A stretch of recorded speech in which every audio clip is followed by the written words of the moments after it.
Hello, I am OP Silver, and I'm going to talk about Volume 9 of Episode 2.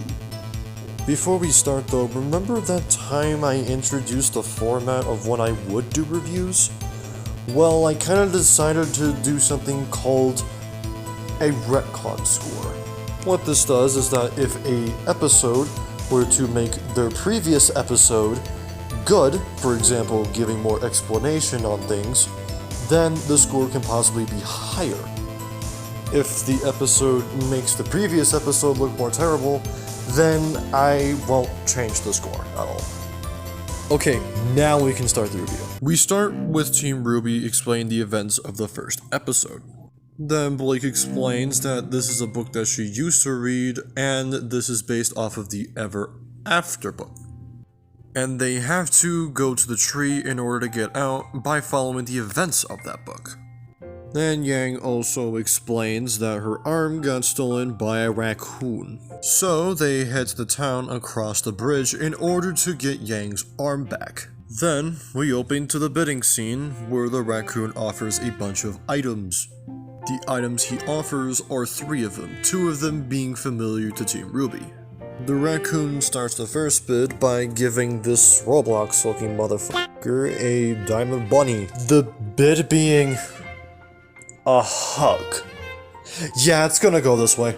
The second bid is Yang's arm, the bid being the meaning of love. The guards end up winning the bid because of this. Then the raccoon offers a jar for something to fill with, only for Little to steal the Hierophant green action figure. The item turns back to normal and it turns out to be Penny's weapon.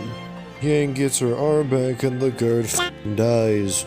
Team RWBY leaves the town and RWBY mulls over Penny's death.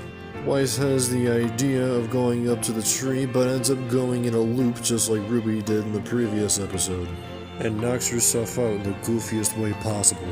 The guards pop out of the bushes out of nowhere, RWBY gives them Penny's weapon, and that's where it ends. Okay, finally something happens. It's not much, but it's something. And Penny's death actually serves something other than being a one-liner. No, this doesn't mean Penny's death in Volume 8 was good. And I'm just gonna save my breath here because I'm here to talk about Volume 9, not 8. Oh, and just like the previous episode, the animation's good. I find the bidding scene a bit stupid because the bids themselves would be dumb. I mean, come on. Hugs and shit? But Silver, it's based off of a book in the RWBY universe. Well, the author must have been high on dust when they wrote it. It's an improvement from episode 1, so I'll be giving this an 8 out of 10. It would be a 10 out of 10 if the bidding scene wasn't stupid. Alright, time for the retcon score.